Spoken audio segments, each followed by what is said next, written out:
The hunters of Outpost Ravlin had seen plenty of strange things drift in from the galactic frontier scavenge Star X. Feral mechs. Even the occasional half-mad alien refugees, but none of them expected the creature limping out of the dune fog that night. It was huge, bony, and covered in mangy plates of dull violet chitin.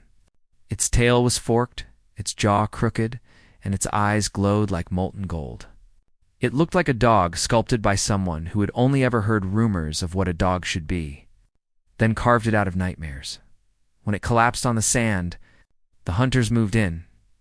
Ilara Holt, the team captain, crouched beside the creature and tapped its skull plates gently with a scanner. The creature wheezed and flinched, but didn't lash out. "Easy," Ilara murmured. "You're hurt. We're not here to kill you." But the scanner's results froze her. This wasn't just some unknown frontier beast. This creature carried a monarchical quantum marker, the sort usually reserved for royal heirs of the Larthian Concord. One of the oldest alien empires in the galaxy. "What the hell?" muttered Kai, her second in command. "Is this thing royalty?" The creature coughed out a warbly, distorted sound. Then, through a battered translator node embedded in its throat, it spoke. "A.M. Rune, Princess Companion. To the crown daughter, Valethra. I was lost. In the Rift Year, 20 cycles ago." The hunters stared. 20 cycles. That was before humans had even reached the Concord frontier. Before half of Ravlin Outposts existed, this creature had been wandering the galaxy, starving, attacked, hunted, forgotten for decades. Ilara's voice softened. "Rune, who did this to you?" The creature's golden eyes trembled.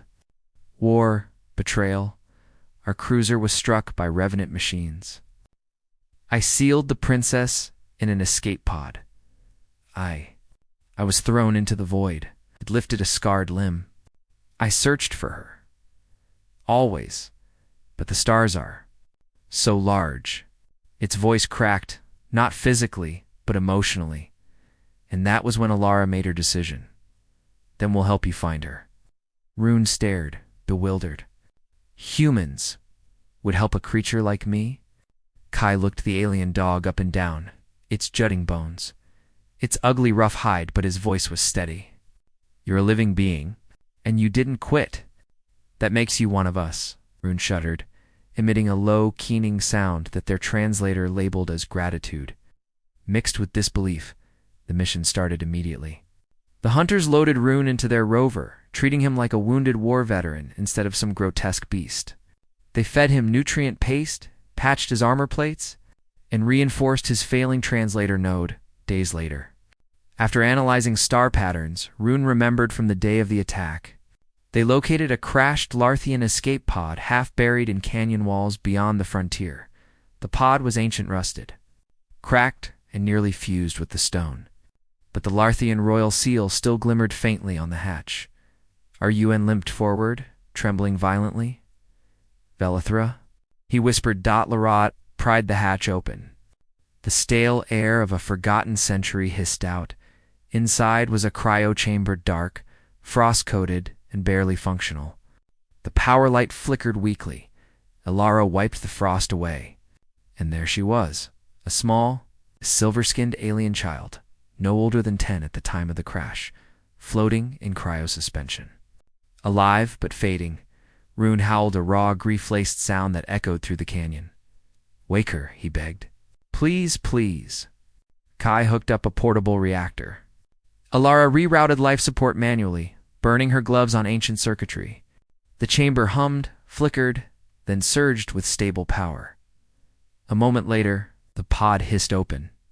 The princess's eyes fluttered, pale violet, ancient in design, innocent in expression. "Rune?" she whispered. "Are you?" and collapsed onto his forelimbs, shaking. "Valethra." I never stopped looking. The girl threw her arms around the huge, ugly, battered creature. "You came back," she cried. "You came back to me." Ilara felt something tighten in her chest. Even Kai wiped at his eyes. When the Concord Royal Fleet finally arrived, having detected the reactivated pod, They were stunned to find the princess alive. They were even more stunned that humans had saved her, and most shocking of all was how fiercely the princess clung to her monstrous companion, refusing to let any of the elegant, pristine Larthian nobles take him away for examination. "Oh, no," she snarled. "He stays with me. Humans cared for him when you did not." The royal court couldn't argue with their heir. Rune was restored, fed, healed, honored. But even as his plates grew smooth again, and his posture straightened, he never forgot the hunters who found him on the sands of Ravlin. Before departing, the princess stepped before Alara and bowed a gesture no Larthian had ever offered a human. "Alara Holt," she said, "your people restored what my empire abandoned. Your compassion has altered the course of our future." Alara smiled softly. "Take care of him. He waited a long time to see you." Rune pressed his massive forehead to Alara's arm, an alien sign of loyalty. "If ever humans call for aid," he vowed in a deep, resonant tone, "the ancient companion of the royal line will answer." The Larthian fleet rose into the sky, carrying the reunited pair home, back on the sands of Ravlin. The hunters watched them vanish among the stars, knowing that they had done what no empire, no war fleet, no advanced alien civilization had managed in 2 decades. They had found the lost princess's ancient dog and given him back the family he never stopped searching for. I'd fee because sometimes the greatest power in the galaxy is just refusing to leave someone behind.